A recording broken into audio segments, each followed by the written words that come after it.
Hey, what is up everybody, Blades for here, and today for you guys another video of Persona 5X. Inside today's video guys, we're going to be going ahead and doing another compendium series, which is going to be pertaining none other than the persona Alice. Now this is a persona that is very strong here. She is one of the strongest, if not the strongest cursed DPS that we do have inside of this game, which more or less can not only be a DPS type persona, but mainly a support persona. Shocker, right? Well, don't worry, I'm going to show you exactly how to build this persona as good as possible, seeing that she's really helpful when you unlock her at level 70. So without further ado, we're going to get straight into it. And as always, hopefully you guys enjoy it. So hit that like button, hit that subscribe button, and let's get straight into it. Now, Alice is one of the few personas that I know a lot of people are going to end up making here, and that's mainly because of her presence inside of the actual base games of P5 itself, or any of them that she's involved in. Now, the one thing I can say about Alice is, without a doubt, this is a strong stinking shadow, or a strong persona in general. She is a little bit different, to say the least, inside of this game here. She can't, well, she really can one-shot certain mobs, but it's more as if you don't want her to one-shot a lot of different mobs. She still has, of course, her Die For Me, which is her signature type skill here, and you guys can actually immediately see it inside of her details. But the difference here is, more than less than anything, Die For Me only works on particular mobs. Now this is something that is going to be a huge deal that we're going to go over later on, of course, as we get into the video, but it is something I want to address early. And the main reason for this is because a lot of people are mainly going to try to make this persona and think we're going to clap everything inside this game, when that's just not going to be the case. Die For Me more or less can also kill things instantaneously, but still make it so they take more curse damage. I'll elaborate more on this later on, but what you need to know about her, instead of her being more of a DPS type of persona, she's more or less going to be a debuffer persona or a supporter in that type of aspect. So now that I've at least gotten your attention and gotten that off your mind of just one-shotting everything, let's break down exactly how this character does work. So with her passive, which is going to be called Curse of Rebirth, she's able to increase elemental accuracy by 34.9% at max stacks. We currently have her at the 0 stacks here, so the top part is still the same, but the second part is where things get a little bit different. When we increase our actual instinct level here, it increases all foes' curse damage taken by 18% instead of the 12% that we do have right now. After an ally uses said curse skills, it actually increases Alice's elemental accuracy, or EHR, and attack percentage by 12.6% for 2 whole turns. This also can stack up to 3 whole times, so you do get a very huge amount of at least attack percent and elemental accuracy out of this as well. Currently, as you can see, I have 9.1%, in which this is still pretty nice, but you really want to get up her actual accuracy level or her overclocking levels if you want to get that extra amount, which is that 12.6%. This is a huge deal for a lot of people, and she does come in handy, especially when it comes down to making it so you can take more curse damage for the enemies. So this is really nice to actually have. But the other side of this here is more or less going to lead down to her signature skill. Now her signature skill, many of us do know, is called, of course, Die For Me. Die For Me itself is actually a really good skill. Not only does it increase our curse damage that we're going to end up taking on the enemy, going at base being at least 16.6%, but at max it can immediately hit the 17.5%, but it additionally increases by 1.3% for every 500, well, not 1.3%, my bad, I jumped ahead of myself, 2% for every 30% elemental accuracy you end up having. Now currently we have the 1.9%, which is still pretty high, but it's not going to be the maximum until you of course get the Man Wonder up here. Now there's a little bit more to this whole aspect of this move.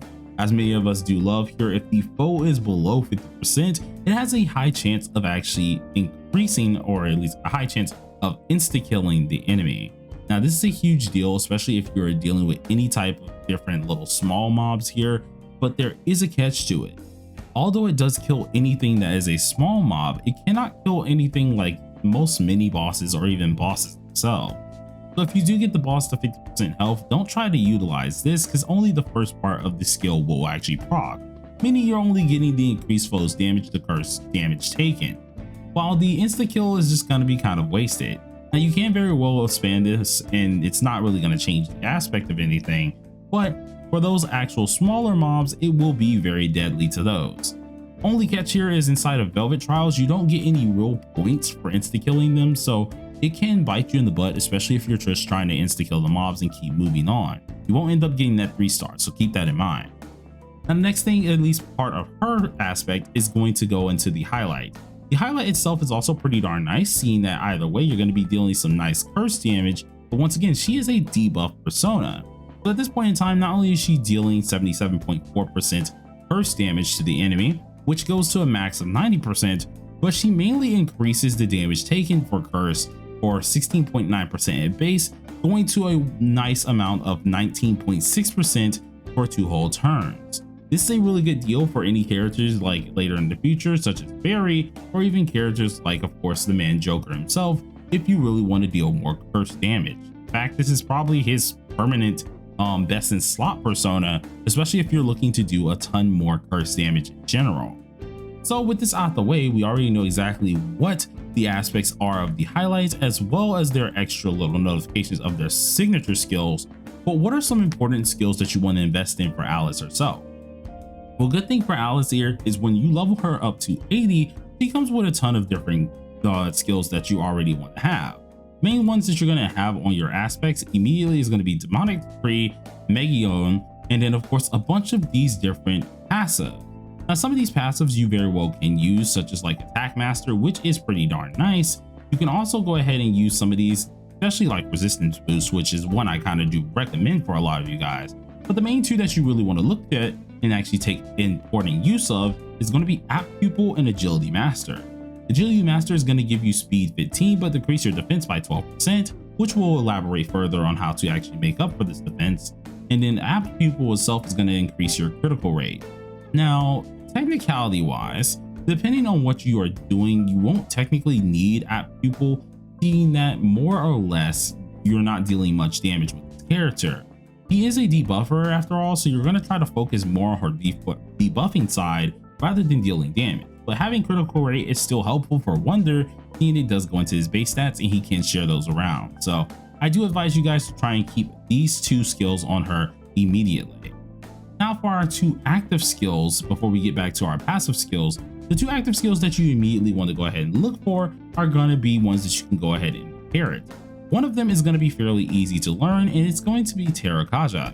Now Terrakaja is a easy persona skill to learn here, and it's probably going to be the one that you utilize her the most with. The other one is a little bit of a 50-50, but it's still very nice to go ahead and use. But Terrakaja, seeing we're speaking of this one first, you can get very early on from the Kodama seal, and the main reason that you really want this is because you want to use her as kind of a off% persona here, where now since you go ahead and let's say you use Rebellion or something on like Dionysus, or you've already set up with your other type of personas, you can then swap to Alice herself, use Terrakaja, and then set up your actual attacking persona's whole passive here, which is always great to do. She really excels at doing things like this, seeing it will help you out with your whole kit. And then of course, if you ended up swapping to her with her actual passive, depending if you're using a curse-based team, you then immediately activate her lovely Curse of Rebirth passive, which increases that curse damage taken. So not only have you already set up your crit with a different persona, but now you've decided to set up your attacking with Alice herself, while also proccing that main passive that she ends up having, which can be very, very nice as long as you're running a curse-based thing. Now, the other active skill that you very well could have on this persona as well is most likely going to come down to Rebellion. Now, Rebellion's a little bit in the funky way here. The main reason why I say Rebellion's like a little bit weird here is because sometimes you're not always going to utilize Rebellion on Alice. This is more likely going to be more of a SOS/guild boss skill where you will decide, okay, we might go ahead and use Rebellion instead of her normal attack. As I did say beforehand, this character is not really meant for attacking, so you're more or less not going to be utilizing them for this. So we kind of use her more in a debuffing/a buffing side of things, which is why I said she comes down to more of a support type of character. With this in mind here, you can go ahead and use Rebellion whenever you are not utilizing at least Dionysus inside of your team. This can come in handy, mainly allowing you to increase your allies' critical rate by 8.8%, which also can help out Joker immediately 1-to-1, seeing that Let's say you swap to her, you now have that lovely passive that's activated immediately, increasing curse effects, and then you're able to then utilize Rebellion, put this on Joker, and make sure he has the crit rate that he's needed in order to deal some big boy damage. This is a very nice skill to go ahead and have on, though it is one of the few that you can kind of be a little bit iffy on using. Honestly, this is probably the second best skill that I would say is good for active skills, or probably the first best skill besides, of course, Terukaja. But if you wanted to use something else, I would just go ahead and stick with her base kit, which has like Demonic Decree. But I digress from that. With our two active skills already chosen, let's think about some of our passive. As I did say beforehand, the two passives that we already have is Agility Master and Apt Pupil, so we need two more that are absolutely good passives to go for. We'll look no further because one of the few at least active skills or passive skills I would at least tell you guys to go ahead and get is more than likely going to be Life Boost. Now Life Boost you're going to find here, and it's actually called HP Boost itself, and this one I really enjoy because we are already decreasing our defense percentage by like 12%, seeing we came with Speedmaster 4. Well, with this in mind, you do need to make up for some of that squishiness that we now are experiencing here. What better way to do so than otherly using HP Boost to actually make this a little bit better for yourself. This is going to increase your HP by 8.3% if you're actually going ahead and use a 2 skill, but if you decide to get at least the 3 skill, seeing we are taking down our defense by 12%, this is allowing us to replace that defense with 10.8% HP. Hence the reason why I say it's pretty darn good to get you back into that chunky status. On the off chance that you don't want to use this skill as a best in slot skill, there is one other one that you very well can use, and that's going to be Protect. Now Protect is technically defense boost. I don't know why it's named this here, but let's say seeing we are losing that 12.5% from getting the Speedmaster, you very well could put Protect boost back on here +2, which is an easy one to go ahead and get, and you can inherit it from these personas right here. You guys go ahead and pause the video if you want to, but these personas right here will then allow you to get that Protect boost too and replace that said defense that you are missing. I feel like this is another good one that you could really go for, but it's not always going to be necessary. But if you did want at least a different skill to utilize other than Life Boost, this can definitely be your next runner-up. Lastly, the next passive that I see a lot of you guys might enjoy going ahead and using is going to come down to the Accuracy Boost, or at least one of these here that help you out with elements. Now, lucky for us, we do have a couple of them that are more or less making it so we're resistant to elemental accuracy, but we're going to want something that helps us hit our EHR marks as much as possible, allowing us to get some of those cursed effects on others. Now, this one's another iffy one, and the reason why I say this one's an iffy one, but I still recommend it, is because as I did say beforehand, Alice is going to be one of the few personas that has a ton of potential where you can attack with her, but you're not always going to want to. So having accuracy boost is also going to look a little bit skewed, where sometimes you're going to utilize its passives and other times you're not going to. Reason being is because the elemental accuracy is mainly meant if you're trying to proc a curse effect on the enemy, or if you're really trying to get up that set effect needed for at least Alice herself. This is something that you're going to more or less test out with, and I feel like a lot of you guys are going to know what I'm talking about with this here, especially when you're trying to do SOS itself. For example, if we don't have our lovely Rebellion on and we decided to go ahead and use Demonic Decree, well, to inflict these said curse stacks, we have a good chance of doing so, but we want to make sure we get the highest chances possible. As you can see, it has a chance for Megigone to actually inflict one of these curse stacks. What better way to make it more possible than just going ahead and using elemental accuracy boost in order to make this actually feel. So you guys can see where I'm going back and forth with actually these hold on setups. So if you want to have something actually optimized here, I would suggest you using the following. We already have Apt Pupil.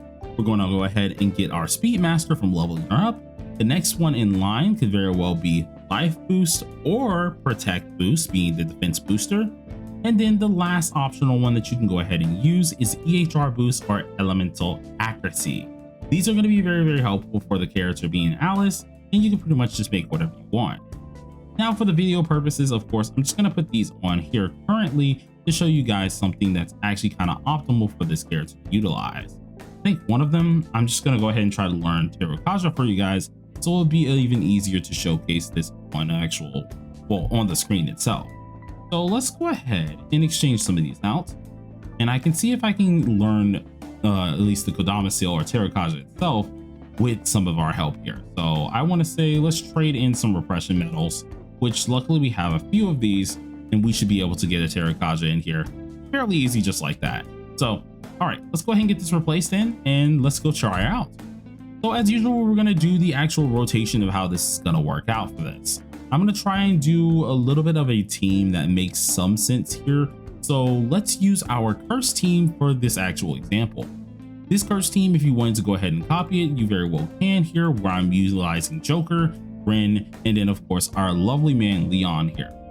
For the setup, you want to make sure Joker is definitely going last, so we need to make sure we're going fast enough. The best way to do this is going ahead and just popping in our our Alice here. But on the off chance that you don't want to use her passive off bat, we very well can prepare for this as well. So let's just go ahead and use this here, put in Alice and put in Dionysus. This is going to help us out actually set up an attack boost while also setting up a crit rate boost here. So let's get straight into it. So as I did say before, Alice does have her passive, which does increase our elemental accuracy as well increases our curse damage taken for the enemy. But we want to set this up later on. So the first turn that you can basically pretty much go ahead and do is buffing up Joker for the next turn in order to be your damage round. So let's go ahead and do this way. Being that we're not using at least Alice this first one, we're going to go ahead and use our Dionysus, immediately proccing our Dionysus absolute our actual Dionysus passive effect. So now we already have our boost immediately. Our boost is now actually going ahead and giving us the critical rate that we have from Revolution, and then seeing that we use Dionysus this round, we now have our lovely 22% damage for 2 whole turns.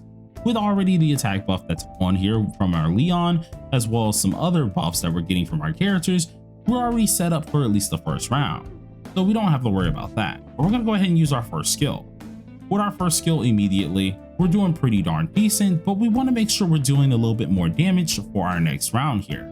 So in order to do so, let's just go ahead and set this up in a way that's going to be perfect. We're going to have at least the Alice whole setup for 2 whole turns, so we want to make sure our damage turn on the third one will be the best way that we can have it. So let's go ahead and utilize this and set up for our damage turn on the third turn immediately.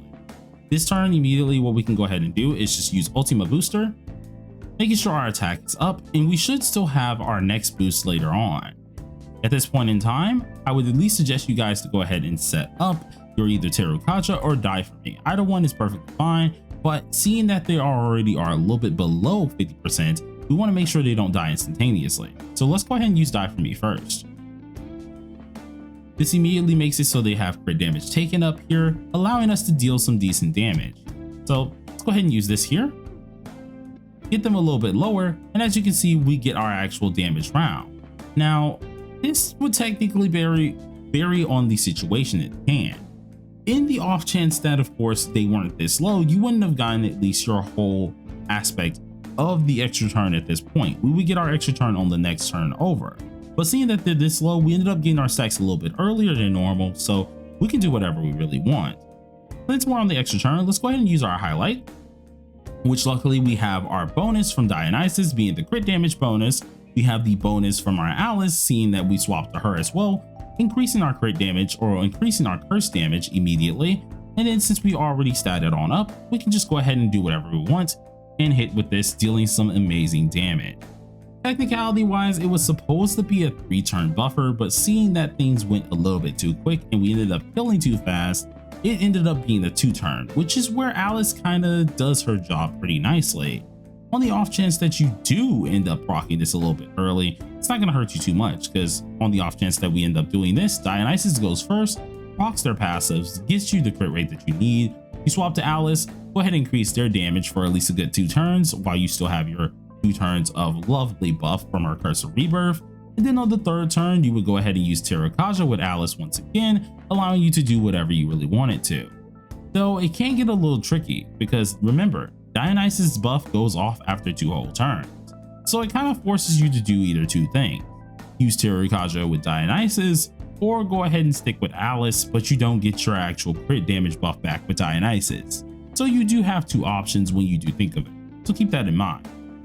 But with that all actually out of the way here, this is going to be it for the whole release guide for Alice herself. She's a tricky persona, but you can either do a 2-turn type aspect with her, or even focus into a 3-turn type aspect, but you definitely have to optimize her set effects very wisely. Seeing we don't have her fully built just yet, I won't be able to at least do her showcase accurately just yet, but I can at least explain it to you guys as best as possible. So if you guys enjoyed this video, be sure to hit that like button, hit that subscribe button. It really does help me out quite a lot. And until next time, everybody, stay safe and stay sharp. Peace.